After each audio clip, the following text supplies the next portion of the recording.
पिछले एपिसोड में जावा यांग के लोग टियानन पर अटैक करने के लिए जाने लगे थे, इसीलिए यूहा और वांग भी उनका सामना करने के लिए रेडी हो गए होते हैं। इसके बाद अगला सीन में हम देखता है कि जावा यांग के बहुत सारे लोग टियानन पर अटैक करने के लिए जाने लगते हैं, क्योंकि जावा यांग ने अनाउंस किया था कि जो कोई भी टियानन को कैद कर लेगा वो उसे बहुत बड़ा इनाम देगा। लेकिन तभी हम देखता है कि वांग और यूहा जावा यांग के लोगों को मारने लगते हैं और यूहा कहता है कि अगर तुम टियानन को पकड़ना चाहते हो तो फिर इसके लिए तुम्हें सबसे पहले मुझसे होकर गुजरना पड़ेगा। फिर हम देखता है कि वो अपने पावर का भी यूज करने लगता है और इस तरह से वो जावा यांग के लोगों को बहुत ही आसानी से मारने लगा था। तभी इससे भी समझ सकता है कि यूहा अपने थर्ड सोल स्किल का यूज करने लगता है, इसीलिए अब जावा यांग का कोई भी आदमी उसके सामने कुछ नहीं कर पाता। वहीं हम देखता है कि टियानन भी यूहा की हेल्प करने के लिए रेडी हो जाती है, इसीलिए वो अपने सभी सोल्जर से कहती है कि तुम जल्दी से जाकर यूहा की हेल्प करो। जिसके बाद हम देखता है कि वो लोग तुरंत इसके बात मानने के लिए रेडी हो गए थे और इसीलिए वो जावा यांग के लोगों को मारते हुए यूहा की तरफ जाने लगते हैं। मगर तभी हम देखता है कि यूहा के पावर को देख जावा यांग हैरान हो गया था और कहने लगता है कि एनिमी के पास में तो एक बहुत ही डेंजरस कंट्रोल टाइप का स्पिरिचुअल सोल मास्टर है, इसीलिए मुझे सबसे पहले उसे निपटाना होगा,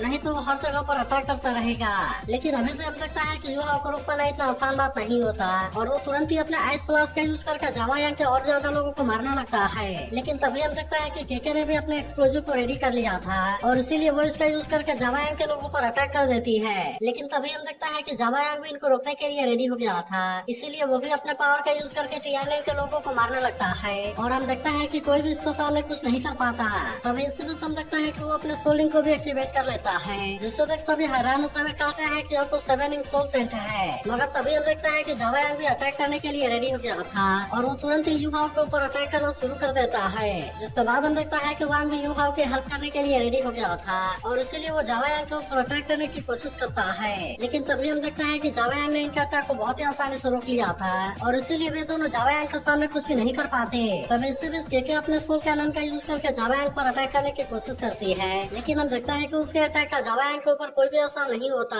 वहीं वांग और यूहा भी फिर से अटैक करने के लिए रेडी हो गए थे, लेकिन तभी हम देखता है कि जावा यांग ने इनके अटैक को बहुत ही आसानी से रोक लिया था और इसीलिए वे दोनों एक साथ में मिलकर भी इसका कुछ नहीं कर पाते। फिर हम देखता है कि जावा यांग भी अपने पावर को एक्टिवेट करने लगता है, इसीलिए वांग और यूहा इसके सामने कुछ भी नहीं कर पाते और फिर वे हैरान होते हुए कहते हैं कि ये इतना ज्यादा स्ट्रॉन्ग कैसे है। वहीं उधर हम देखता है कि जावा यांग अपने मार्शल सोल को एक्टिवेट करने के लिए रेडी हो गया था, जिसके बाद हम देखता है कि उसके पास में गोल्डन बियर मार्शल सोल होता है और वो इसे बाहर निकालने के लिए एक्टिवेट करने लगता है। इसके बाद हम देखता है कि कुछ ही देर में गोल्डन बियर बाहर आ गया था और वो तुरंत ही यूहा के ऊपर अटैक करने की कोशिश करता है। तब इससे देख वांग और यूहा एक साथ में मिलकर इसका सामना करने के लिए रेडी हो गए थे और इसीलिए हम देखता है कि वे दोनों एक साथ में मिलकर इसके अटैक को रोकने लगता है। लेकिन तभी पता चलता है कि गोल्डन बियर की पावर बहुत ज्यादा है, इसीलिए केके का बैरियर भी इसके सामने ज्यादा टाइम के लिए कुछ नहीं कर पाता और हम देखता है कि वो कुछ ही देर में टूट गया था। लेकिन वही उधर हम देखता है कि जावा यांग ने वांग और यूहा को अपने पंजे के नीचे दबा दिया था और फिर कहता है कि अब इनको खत्म करने का टाइम आ चुका है।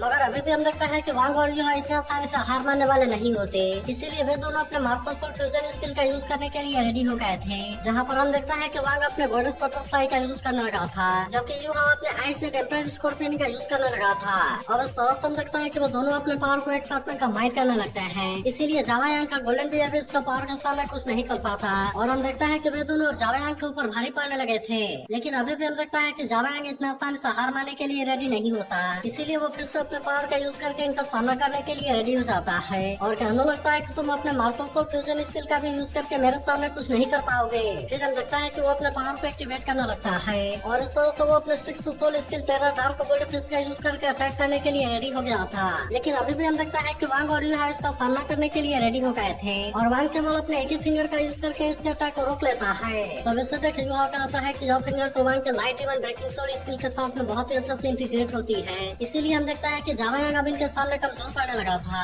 जिसके बाद यूहा कहता है कि अब तो मेरे पावर के सामने कुछ भी नहीं कर पाओगे और हम देखता है कि वो लाइट अल्टीमेट आइस फिल्म का यूज करके अटैक कर देते हैं। लेकिन अब इस पावर को रोकने के लिए जावा यांग इसके सामने कुछ भी नहीं कर पाता और हम देखता है कि वो इनके सामने कमजोर पड़ने लगा था। जिसके बाद वांग और यूहा फिर से अपने और ज्यादा पावर का यूज करने लगते हैं, इसीलिए जावा यांग इस पावर से बचने के लिए कुछ भी नहीं कर पाता और हम देखते हैं कि वे इस तरह से जावा यांग को हराने में कामयाब हो गए थे। लेकिन वहीं हम देखता है कि इनके इस पावर को देख सभी लोग भी पूरी तरह से हैरान थे, क्योंकि आज तक इन्होंने ऐसा कोई भी सीन नहीं देखा था। वहीं हम देखता है कि टियानन भी पूरी तरह से हैरान होती है और कहती है कि मैं इस सीन को अपने पूरे लाइफ में कभी भी नहीं भूल पाऊंगी। लेकिन तभी हम देखता है कि टियानन को सपोर्ट करने के लिए यहाँ पर और भी आर्मी आ गए थे, इसीलिए वो अपनी इमोशन को कंट्रोल कर लेती है और फिर अपने सोल्जर से जावा यांग के सोल्जर पर अटैक करने के लिए कहती है। तब इसके बारे में सुनकर अभी भी इसके लिए पूरी तरह से रेडी हो गए थे और फिर हम देखता है कि वो तुरंत इन पर अटैक करने के लिए जाना लगते हैं, जिसके बाद हम देखते हैं कि जावा के सोल्जर अब इनके सामने कुछ भी नहीं कर पाते और इसीलिए वो तुरंत ही अपनी जान बचाने के लिए वहाँ से भागने लगते हैं। मगर तभी हम देखते हैं कि सामने सोल्जर ने आकर इनको घेर लिया था, इसीलिए इनके सामने अब कोई भी रास्ता नहीं बचता और इसीलिए वे इनके सामने सरेंडर करने के लिए रेडी हो जाते हैं। जिसके बाद हम देखते हैं कि टियानमेन काफी खुश हो गई थी क्योंकि आखिरकार वो अपने एनिमी को हराने में कामयाब हो गई है। वही उदाहरण देखता है कि यूहा और वांग भी काफी खुश होते हैं क्योंकि अब इनका मार्शल और फ्यूजन स्किल की पावर काफी बढ़ गई है। तभी हम देखते हैं कि टियानमेन यूहा से बात करने के लिए उसका पास में आती है, जहाँ पर वो कहने लगते हैं कि तुमने फिर से मेरी जान बचाई, इसीलिए मुझे समझ में नहीं आता कि मैं इसे तुम्हें रिपे कैसे करूंगी। लेकिन इस पर यूहा कहता है कि तुम्हें इसके बारे में चिंता करने की जरूरत नहीं है क्योंकि हम तो अपने केवल जर्नी के लिए यहाँ से गुजर रहे थे। जिसके बाद टियानमेन कहते हैं कि मैं अब यहाँ से बाकी बचे हुए रेबेलियन को निकालने के लिए जा रही हूँ और फिर हम देखते हैं कि वो यहाँ से जाने के लिए रेडी हो गए थे। जिसके बाद हम देखते हैं कि वांग और यूहा भी यहाँ से जाने के लिए रेडी हो गए थे, लेकिन तभी हम देखते हैं कि टियानमेन यूहा से कुछ कहना चाहती थी मगर अभी भी हम देखते हैं कि उसे अपनी बात बोलने की हिम्मत नहीं होती, इसीलिए केके उसे सपोर्ट करते हुए कहते हैं कि तुम्हें जो बोलना है उसे जल्दी से बोल दो। लेकिन इसके बाद भी तंगरीन केवल इतना कहती है कि तुम अपना ख्याल रखना। जिसके बाद हम देखते हैं कि यूहा और वांग यहाँ पर और ज्यादा देरी नहीं करते और वे तुरंत यहाँ से अपने जर्नी की तरफ जाना लगते हैं। लेकिन वही उदाहरण देखता है कि तंगरीन काफी उदास हो गई थी क्योंकि वो अभी भी अपने दिल की बात यूहा को नहीं बता पाई थी। इसके बाद अगले सीन में हम देखता है कि वांग यूहा को अपने साथ लेकर एक जगह पर आ गया था, जहाँ पर हम देखता है कि चारों तरफ केवल आइस ही आइस होती है और वांग यूहा से कहता है कि यही मेरा घर है। तभी यूहा को पता चलता है कि यह तो असल में हॉट इंसेक्ट है, इसीलिए इसके बारे में जानकर यूहा को थोड़ी सी हैरानी होती है और फिर वो वांग से कहता है कि क्या तुम सच में हॉट इंसेक्ट के डिसाइपल हो। तब इस पर वांग से हमें जवाब देता है और फिर हम देखता है कि वे यहाँ से आगे जाने लगे थे। लेकिन वहीं हम देखता है कि यूहा यहाँ के नजारे को देख पूरी तरह से हैरान था और फिर कहता है कि जैसे कि पूरी दुनिया में सबसे बेस्ट माना जाता है। तभी इसी बीच हम देखता है कि वो यहाँ पर लिखे हुए लाइन को भी देखने लगता है और कहता है कि इसे जरूरी ग्रेट फोर्स के साथ में लिखा गया होगा और इसीलिए हम देखता है कि वो इसे फील भी करने लगता है। जिसके बाद इलेक्ट्रोलक्स कहने लगता है कि असल में गोल्डस्पाइन के जनरेशन का हैंड राइटिंग है और फिर वो यूहा से पूछता है कि क्या तुम इन चारों को समझ रहे हो क्योंकि ये तुम्हारे प्रैक्टिस के लिए बहुत ही हेल्पफुल है। लेकिन अब हॉट इंसेक्ट को भी पता चल गया था कि वांग यहाँ पर आया है, इसीलिए हम देखता है कि कुछ लोग इसे लेने के लिए आ जाते हैं, लेकिन वे सभी वांग को यंग मास्टर बोल रहे थे और इस तरह से से अंदर चलने के लिए कहते हैं। जिसके बाद हम देखता है कि इस बात से यूहा की हैरानी और भी बढ़ गई थी और फिर वो वांग से कहता है कि क्यों तुम यहाँ के यंग मास्टर हो। इसके बाद अगले सीन में हम देखता है कि वे दोनों अंदर आ गए थे, जहाँ हम देखता है कि दो मास्टर के बीच में फाइट हो रही थी और इसीलिए सभी लोग इसे काफी अच्छे से एंजॉय कर रहे होते हैं। लेकिन इन दोनों मास्टर में से कोई भी अपने हार मानने के लिए रेडी नहीं होता और तभी टियानमेन कहने लगता है कि यह तो काफी स्कैरी है क्योंकि इन दोनों लोगों की और टॉप 10 वाले फिर से कम नहीं है। तभी हम देखता है कि विंग इस बात से हैरान होती है और कहते हैं कि इनकी ताकत भी टॉप 10 वाले फिर के जैसी है, मगर अभी भी हम देखते हैं कि वे दोनों आपस में फाइट कर रहे थे और इनमें से कोई भी किसी के सामने हार मानने के लिए रेडी नहीं होता। तभी इलेक्ट्रोलक्स भी कहने लगता है कि यह तो काफी अजीब है और इन दोनों के पास में मेरी जैसी स्पेशल कॉन्शियसनेस कैसे हो सकती है। मगर तभी हम देखता है कि एक मास्टर ने दूसरे वाले मास्टर को हरा दिया था, इसीलिए वो कहने लगता है कि और ज्यादा नहीं होगा और मैं मानता हूँ कि तुम बहुत ही औसम हो। तब इसमें दूसरा मास्टर कहता है कि तुम्हारी ताकत पहले से बढ़ गई है, लेकिन फिर भी तुम्हें इसके ऊपर ध्यान देने की जरूरत है और मैं चाहता हूँ कि तुम इसके लिए और ज्यादा प्रैक्टिस करो। तभी भाई कहता है कि सेकंड नाइट का फिर से आप कोई परेशानी खड़ा करना चाहते हैं। जिसके बाद हम देखता है कि वो मास्टर भी वांग को काफी खुश हो गया था और कहता है कि तुम तो वापस आ गए। जिसके बाद हम देखता है कि वांग भी तुरंत जाकर इनके गले से मिलता है, फिर वे वांग से कहता है कि तुम तो काफी बड़े हो गए हो। इसके बाद हम देखता है कि वांग इनको यूहा के बारे में बताता है और कहता है कि ये मेरा फ्रेंड है। इसके अलावा हम देखता है कि वांग इनके बारे में भी यूहा को बताता है और कहता है कि ये सभी कंपटीशन असल में इनकी डेली प्रैक्टिस है। जिसके बाद हम देखता है कि युवा भी इनको ग्रीट करता है, लेकिन तभी इनमें से एक मास्टर युवा को अजीब तरीके से देखने लगा था,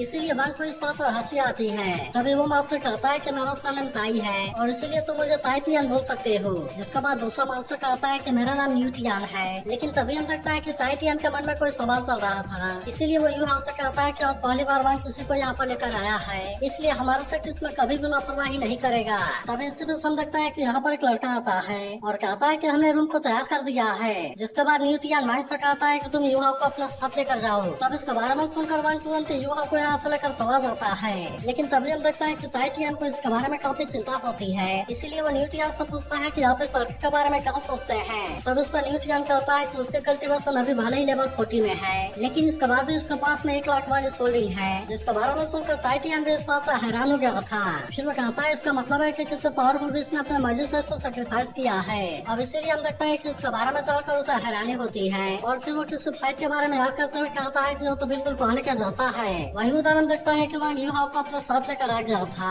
जहाँ पर वो इस हाउटियन कैसल के बारे में सब कुछ बताने लगता है और कहता है कि इसका फर्स्ट फ्लोर पर केवल डिसाइपल रहते हैं, जबकि सेकंड फ्लोर पर सेक्ट एल्डर और बाकी गेस्ट रहते हैं, और थर्ड फ्लोर पर मैं अपने एल्डर फादर और सेकंड फादर का साथ में रहता हूँ। इसी के साथ वो इसको बताता है कि मेरी सिस्टर भी वहीं पर आती है। तब इसके बारे में जानकर यू हाउ वाइन से कहता है कि तुमने कभी भी मुझे इसके बारे में नहीं बताया कि न्यूटियन और टाइटियन दोनों ही हाउटियन सेक्ट के मास्टर हैं। तब इस पर वाइन कहता है मैं भूल गया था कि सेकंड फादर मेरे पेरेंट्स का ब्रदर है, लेकिन फिर भी तुम्हें इसके बारे में नर्वस होने की जरूरत नहीं है। तभी हम देखता है कि वो वाइन से उसका बायोलॉजिकल पेरेंट्स के बारे में पूछने लगता है, जिस पर वाइन उदास होते हुए कहता है कि मैं इसके बारे में नहीं जानता, और सेकंड फादर ने मुझसे कहा था कि मेरे पेरेंट्स काफी दूर चले गए हैं। जिसके बाद हम देखता है कि वो वाइन साहब इसके बारे में कुछ भी नहीं पूछता, लेकिन तभी हम देखता है कि उसकी नजरें के स्टैचू के ऊपर जाती है, जिसके बाद वाइन इससे बताता है कि वे हमारे हाउटियन सेक्टर के एंसेस्टर हैं, जिनमें से मिडिल वाले हमारे एंसेस्टर टैंक्सेल हैं, जबकि बाकी के दो स्टैचू डबल स्टार हैं, जो कि यहाँ पर काफी टाइम से हैं। जिसके बाद हम देखता है कि इसके बारे में जानकर यू हाउ की हैरानी और भी बढ़ गई थी, इसीलिए वो कहने लगता है कि हाउटियन सेक्टर तो सच में फेमस होने के लिए काबिल है। लेकिन तभी हम देखता है कि वहाँ यू हाउ को उसके रूम के पास में लेकर आ गया था, इसीलिए वो यू हाउ से कहता है कि यही तुम्हारा रूम है और मैं यहाँ पर किसी को साफ सफाई करने के लिए भेज दूंगा।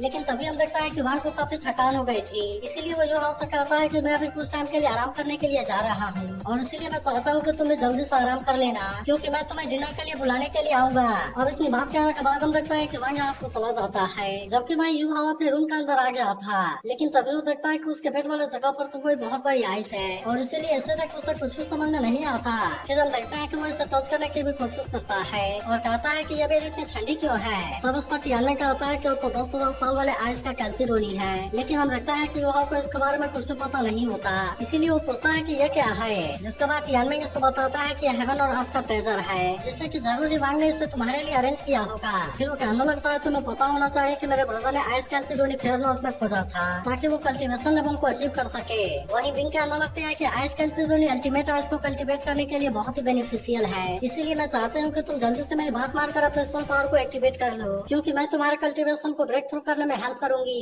जिसके बाद हम देखता है कि यू हाउ इसके बात मानने के लिए रेडी हो गया था, और वो तुरंत ही इसके ऊपर कल्टीवेशन प्रैक्टिस करना स्टार्ट कर देता है। तभी हम देखता है कि इसकी वजह से इसकी स्टोन पावर काफी बढ़ने लगती है, इसीलिए वो कहता है कि तो सच में बहुत ही कीमती है। लेकिन तभी हम देखता है कि विंग स्नो गर्ल से भी इसे यूज करने के लिए कहती है, ताकि वो अपने स्किल को स्टेबलाइज कर सके। जिसके बाद हम देखता है कि स्नो गर्ल भी इसके बात मानने के लिए रेडी हो गई थी, और इसीलिए वो आइस कैल्सिरोनी के पावर को अपने अंदर एब्जॉर्ब करने लगती है। लेकिन वहीं हम देखता है कि यू हाउ को कल्टीवेशन करते हुए काफी टाइम हो गया था, इसीलिए उसकी स्टोन पावर काफी बढ़ने लगती है। तभी टियाने कहने लगता है कि यू हाउ को भी इसके बारे में फील होने लगा, क्योंकि इन चारों लाइन के पावर तो सच में काफी अमेजिंग है। लेकिन तभी हम देखता है कि यू हाउ की स्टोन पावर बहुत ही जल्दी लेवल 47 में पहुंच गई थी, इसीलिए हम देखता है कि वो इस बात से काफी खुश होता है। मगर तभी हम देखता है कि सिमुलेटेड सोल स्किल को मेंटेन करना इसके लिए काफी मुश्किल हो गया था, इसीलिए इसकी पावर आउट ऑफ कंट्रोल होने लगती है।